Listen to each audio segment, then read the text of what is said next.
ओम शांती। आज आहे 18 जून 2026 ची मुरली। महावाक्य आहे, गोड मुलांनो, अतिंद्रिय सुखाचा अनुभव करण्यासाठी नेहमी याच स्मृतीमध्ये राहा की आम्ही कोणाची मुले आहोत। जर बाबांना विसरलात तर सुख नाहीसे होईल। प्रश्न आहे, बाबा भेटल्याचा स्थायी आनंद कोणत्या मुलांना होतो? उत्तर आहे, ज्या मुलांनी आपली सर्व नाती एकाशीच जोडलेली आहेत, जे एका बाबांच्याच आठवणीमध्ये राहण्याची मेहनत करतात, कोणत्याही देहधार्याची आठवण करत नाहीत, त्यांनाच स्थायी आनंद होतो। जर देहधार्याची आठवण असेल तर खूप रडावे लागेल। विश्वाचे मालक बनणारे कधीही रडत नाहीत। गीत आहे, बचपन के दिन भुला न देना, आज हसे कल रुला न देना। ओम शांती। बाबा म्हणतात, गोड मुलांनो, आपण बेहदच्या बाबांची मुले आहोत हे विसरू नका। हे विसरलात तर स्वतःला रडवाल। छी छी अर्थात घाणेरड्या दुनियेमध्ये बुद्धी निघून जाईल। बाबांची आठवण राहिल्याने अतिंद्रिय सुखाचा अनुभव होतो। ते सुख बाबांना विसरल्यामुळे नाहीसे होईल। निरंतर आठवण राहिली पाहिजे की आपण बाबांची मुले आहोत, नाहीतर स्वतःला रडवाल। सर्व भगवंताची मुले आहेत। सर्व म्हणतात, ओ बाबा, ओ परमपिता परमात्मा, रक्षण करा। परंतु बाबांकडून रक्षण कधी होते हे कोणालाही माहीत नाही। साधू संत इत्यादी कोणीही जाणत नाहीत की बाबांकडून आपल्याला मुक्ती, जीवन मुक्ती कधी मिळणार आहे, कारण भगवंतालाच कणाकणात म्हटले आहे। आता तुम्ही मुलांनी बेहदच्या बाबांना ओळखले आहे। मोस्ट बिलवेड अर्थात अत्यंत प्रिय बाबा आहेत। त्यांच्यापेक्षा प्रिय वस्तू दुसरी कोणतीही नसते। अशा बाबांना न ओळखणे ही खूप मोठी चूक आहे। शिवजयंती कशासाठी साजरी करतात, ते कोण आहेत, हे देखील कोणीही जाणत नाही। बाबा म्हणतात, तुम्ही किती बुद्धू बनला आहात। माया रावणाने तुम्हाला काय बनवले आहे? आता तुम्ही मुले जाणता की ही आपली जन्मभूमी आहे। मी दर 5000 वर्षानंतर येतो। ते अर्थात दुनियावाले मग म्हणतात 40,000 वर्षानंतर, जेव्हा हे कलियुग पूर्ण होईल तेव्हा येतील। चित्र देखील दाखवले जाते त्रिमूर्तीचे। त्रिमूर्ती मार्ग असे नावही ठेवले आहे। परंतु 3 मूर्ती ब्रह्मा, विष्णू, शंकर यांना कोणीही जाणत नाही। ब्रह्मा काय करून गेले? विष्णू आणि शंकर काय करतात? कुठे राहतात? काहीही जाणत नाहीत। पूर्णपणे घोर अंधारात आहेत। बाबा आहेत रचयिता। त्यांची ही रचना किती मोठी आहे। केवढे बेहदचे नाटक आहे। यामध्ये बेहदचे मनुष्य राहतात। आजपासून 5000 वर्षांपूर्वी जेव्हा सतयुग होते, भारतामध्ये जेव्हा या लक्ष्मीनारायणाचे राज्य होते, तेव्हा दुसरे कोणतेही राज्य नव्हते। भगवती श्री लक्ष्मीला आणि भगवान श्री नारायणाला म्हटले जाते। राम सीतेला देखील भगवान राम, भगवती सीता असे म्हणतात। आता हे भगवान नारायण, भगवती लक्ष्मी हे आले कुठून? राज्य करून गेले आहेत, परंतु त्यांची जीवन कहाणी तर एकालाही माहीत नाही। फक्त गात राहतात, हे भगवान दुःख हरता, सुख करता, परंतु हे कोणाच्याही बुद्धीमध्ये येत नाही। ते दुःख हरता, सुख करता कसे आहेत? सर्वांना कोणते सुख दिले आणि सर्वांचे दुःख कधी हरण केले, काहीच जाणत नाहीत। तुम्ही मुले आता इथे राजयोग शिकत आहात, भगवती लक्ष्मी, भगवान नारायण बनण्यासाठी। जाणता की भगवती सीता, भगवान राम सुद्धा बनायचे आहे। 8 जन्म सतयुगामध्ये पूर्ण करून मग राम सीतेच्या राज्यामध्ये येणार आहेत। 21 जन्मांसाठी बेहदची राजाई तुम्ही इथे स्थापन करत आहात. तुम्ही भगवती भगवान स्वर्गाचे मालक बनत आहात. स्वर्ग काही आकाशात नाहीये, हे देखील कोणाला ठाऊक नाहीये. अगदीच तुच्छ बुद्धी आहेत. म्हणतात अमका स्वर्गवासी झाला, परंतु समजत काहीच नाहीत. अच्छा, ख्रिश्चन, बौद्ध सर्वजण हेवनमध्ये अर्थात स्वर्गात जातील काय? ते तर नंतर येऊन आपला धर्म स्थापन करतात. तर मग ते स्वर्गात कसे काय येऊ शकतात?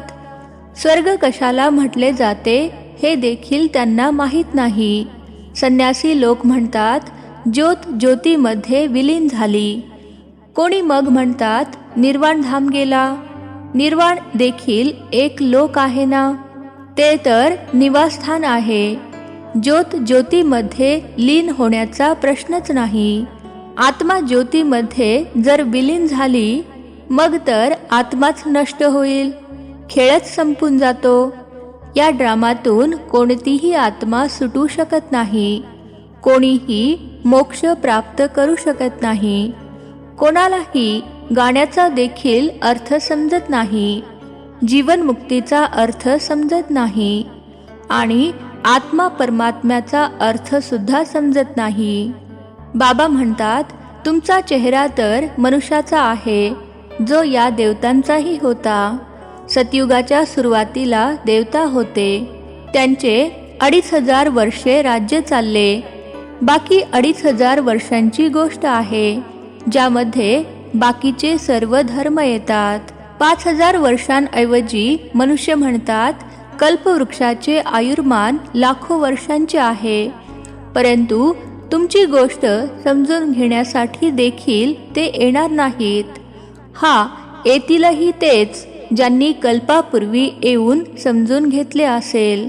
सर्वप्रथम तर हेच समजावून सांगायचे आहे की एक आहे हदचा संन्यास, जो संन्यासी लोक घरदार सोडून जंगलामध्ये जाऊन राहतात. सुरुवातीला ते सत्वप्रधान होते, मग आता तमोप्रधान बनले आहेत. तर जंगलातून परत येऊन मोठमोठे बंगले बनवले आहेत. या संन्याशांनी देखील पवित्रतेच्या आधारावर भारताला जरूर थोपून धरले आहे. भारताची सेवा केली आहे. हा संन्यास धर्म नसता तर भारत पूर्णपणे विकारांमध्ये जळून खाक झाला असता, पतित बनला असता. हा देखील ड्रामा बनलेला आहे. त्यांच्यामध्ये पूर्वी पवित्रतेची ताकद होती, ज्यामुळे भारताला आधार मिळाला. या देवतांचे जेव्हा राज्य होते तेव्हा भारत किती श्रीमंत होता. त्यांचे इतके मोठे मोठे हिरे माणकांचे महाल होते. ते सर्व कुठे गेले?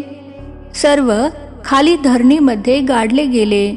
म्हणतात लंका आणि द्वारका समुद्रात बुडाल्या, आता काही अस्तित्वात नाहीत. सोन्याचे महाल इत्यादी सर्व होते ना.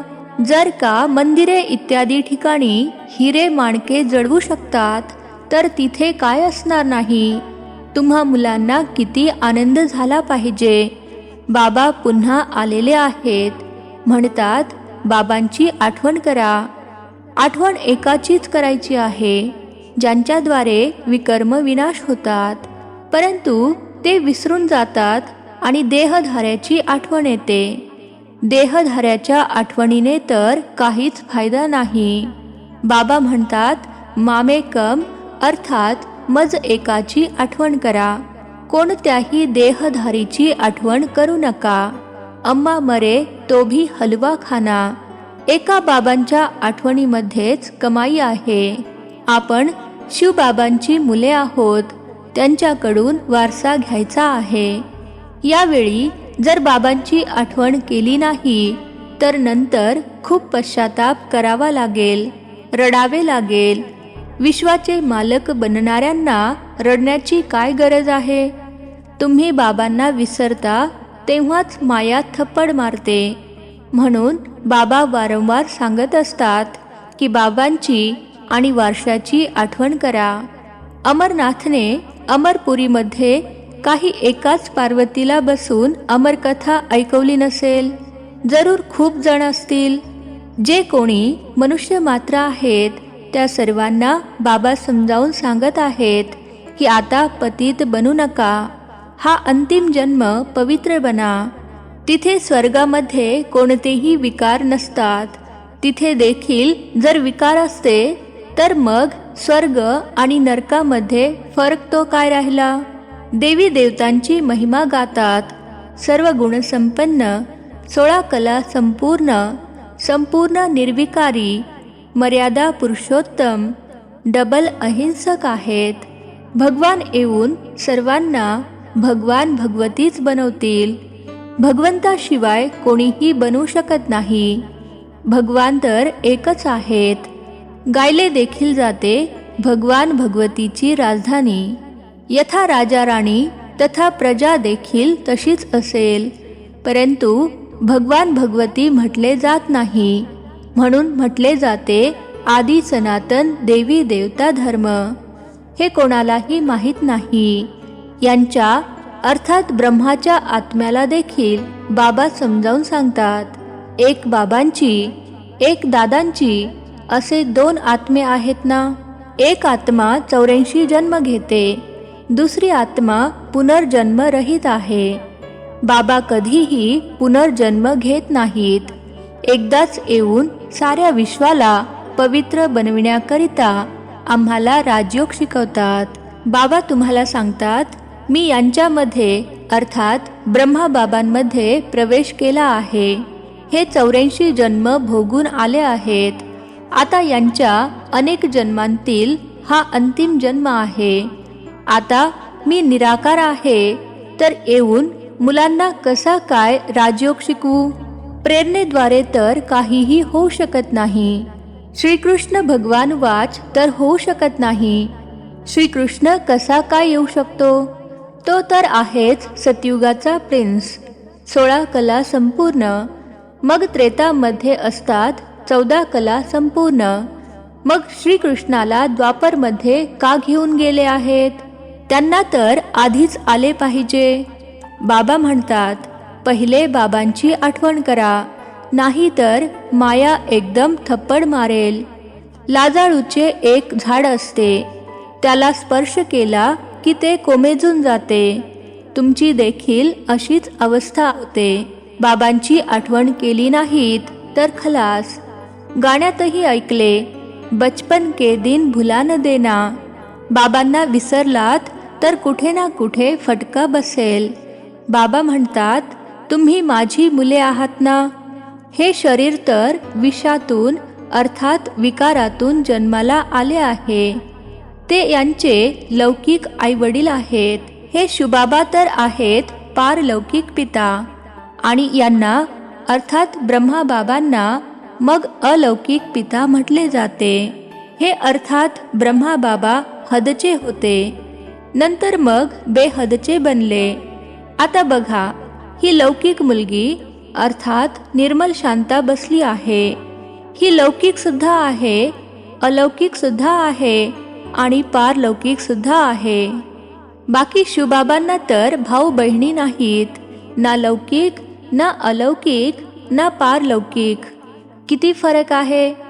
एका बाबांचे बनणे काही मावशीचे घर नाही, अर्थात सोपी गोष्ट नाही. अशा बाबांशी नाते जोडायचे आहे, वेळ लागतो. शिवबाबांच्या आठवणीत राहणे खूप मोठी मेहनत आहे. 50 वर्षांपासून राहणारे देखील कितीतरी जण संपूर्ण दिवसभरात शिवबाबांची आठवण सुद्धा करत नाहीत, असे देखील आहेत. बाकी सर्वांना विसरून एकाची आठवण करणे अतिशय मेहनतीचे काम आहे. कोणी 1% आठवण करतात, कोणी 2%, कोणी अर्धा टक्का सुद्धा फार कष्टाने आठवण करतात. हे खूप मोठे ध्येय आहे. तर बाबा म्हणतात बालपणाला विसरायचे नाही. बाबांकडून स्वर्गाचा वारसा मिळतो. तुम्ही जाणता की आपण जिवंतपणी मरून बाबांचे येऊन बनलो आहोत नवीन दुनियेमध्ये जाण्याकरिता. तर तुम्हाला स्थायी अर्थात कायमचे आनंदात राहिले पाहिजे. ओहो, आपण डबल मुकुटधारी बनणार. मनुष्य हे थोडेच जाणतात की सतयुगामध्ये या देवतांना 16 कला संपूर्ण आणि 14 कला संपूर्ण का म्हणतात? काहीच जाणत नाहीत. ही भक्ती मार्गाची शास्त्रे इत्यादी पुन्हा बनतील. हे हठयोग, तीर्थयात्रा इत्यादी सर्व पुन्हा केल्या जातील. परंतु याने काय होईल? हेवनमध्ये जातील काय? नाही. खूप रिद्धिसिद्धीने कामे करतात. रिद्धिसिद्धीवाले भरपूर आहेत. हजारो माणसे त्यांच्या मागे लागलेली असतात. रिद्धिसिद्धीने घड्याळे इत्यादी बऱ्याच वस्तू काढतात. हे थोडेच समजतात की हे सर्व अल्पकाळासाठी आहे. यामध्ये खूप मेहनत करावी लागते. हे रिद्धी सिद्धी इत्यादी शिकण्याची देखील पुस्तके असतात. किती लाखो माणसे त्यांच्या मागे लागतात. तुम्ही मुले जाणता, आम्हाला बाबांकडून स्वर्गाचा वारसा मिळत आहे. या डोळ्यांनी जे काही पाहता ते राहणार नाही. बाबा समजावून सांगत आहेत, तुम्ही अशरीरी आला होता, मग शरीरासोबत पाठ बजावला. जर 84 लाखांचा हिशोब सांगितला तर 12 महिने लागतील, असे असूच शकत नाही.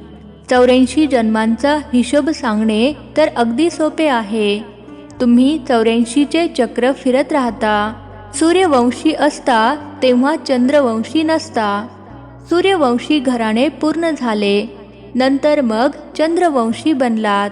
आता तुम्ही जाणता, आपण आहोत ब्राह्मण वंशी, मग देवता वंशी बनायचे आहे.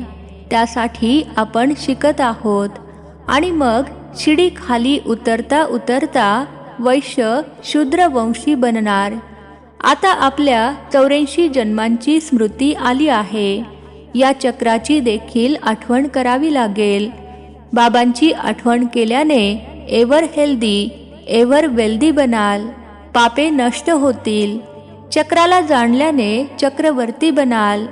तुम्ही जाणता, ही जुनी दुनिया कब्रस्तान बनणार आहे. काहीही राहणार नाही, नष्ट होऊन जाईल. राम गयो, रावण गयो. सतयुगामध्ये रामाचा किती छोटा परिवार असेल, आता रावणाचा किती मोठा परिवार आहे. मुले जाणतात की ही राजधानी स्थापन होत आहे. प्रत्येक गोष्टीत पहिला पुरुषार्थ करायचा असतो. बाबा पुरुषार्थ करवून घेतात. मुलांनो, माझी आठवण करा. ज्या बाबांकडून अथाह स्वर्गाची बादशाही मिळते, तुम्ही त्यांची आठवण करणार नाही काय? बाबा आठवण करून देतात की तुम्ही स्वर्गाचे मालक होता. आता पुन्हा पुरुषार्थ करून स्वर्गाचे मालक बना. अच्छा, गोड गोड खूप खूप वर्षानंतर भेटलेल्या मुलांप्रती मात पिता बापदादांची प्रेमपूर्वक आठवण आणि सुप्रभात. आत्मिक पित्याचा आत्मिक मुलांना नमस्ते. आम्हा आत्मिक मुलांचा आत्मिक पित्याला नमस्ते. धारणेसाठी मुख्य सारांश. पहिला पॉइंट आहे, कधीही कोणत्याही गोष्टीमध्ये लाजाळूचे झाड बनायचे नाही. ईश्वरीय बालपणाला विसरून खचून जायचे नाही. या डोळ्यांनी जे काही दिसते ते पाहत असूनही पाहायचे नाही. दुसरा पॉइंट आहे, एका बाबांच्या आठवणीतच कमाई आहे. त्यामुळे देहधाऱ्यांची आठवण करून रडायचे नाही. बाबांची आणि वारशाची आठवण करून विश्वाची बादशाही घ्यायची आहे. वरदान आहे, श्रेष्ठ मताच्या आधारे मायावी संगदोषापासून दूर राहणारे शक्ती स्वरूप भव. श्रेष्ठ मताच्या आधारे मायावी संगदोषापासून दूर राहणारे शक्ती स्वरूप भव. विश्लेषण आहे, मुलांची एक तक्रार असते की नातेवाईक ऐकत नाहीत, संगत चांगली नाही, म्हणून आम्ही शक्तिशाली बनू शकत नाही. परंतु श्रेष्ठ मताच्या आधारे ज्ञानस्वरूप शक्ती स्वरूपाचे वरदानी बनून आपली स्थिती अचल बनवा. साक्षी होऊन प्रत्येकाचा पार्ट बघा. आपल्या सतोगुणी पार्टमध्ये स्थित राहा. सदैव बाबांच्या संगतीमध्ये राहा, म्हणजे मग तमोगुणी आत्म्याच्या संगाच्या रंगाचा प्रभाव पडू शकणार नाही. स्लोगन आहे, कर्मयोगी तो आहे जो कर्माच्या कल्पवृक्षाच्या फांदीवर बसून कर्म करत असतानाही उपराम स्थितीमध्ये राहील. कर्मयोगी तो आहे जो कर्माच्या कल्पवृक्षाच्या फांदीवर बसून कर्म करत असतानाही उपराम स्थितीमध्ये राहील. हे अव्यक्त इशारे सदैव हर्षित राहण्याकरिता आपल्या नेचरला अर्थात स्वभावाला सरळ बनवा, सहनशील बना. जसे एखाद्याचे विशेष नेचर असते अर्थात विशेष स्वभाव असतो, त्या स्वभावाच्या अधीन होऊन इच्छा नसतानाही चालत राहतात. म्हणतात की माझी इच्छा नाहीये, परंतु हा माझा स्वभाव आहे. तसा तुम्हा मुलांचा सरळ स्वभाव असावा, जेणेकरून सर्वांना अनुभव होईल की हे सहज योगी स्वतः योगी आहेत. काय करू, कसा योग लावू या गोष्टी समाप्त. आहोतच सदा सहयोगी अर्थात योगी.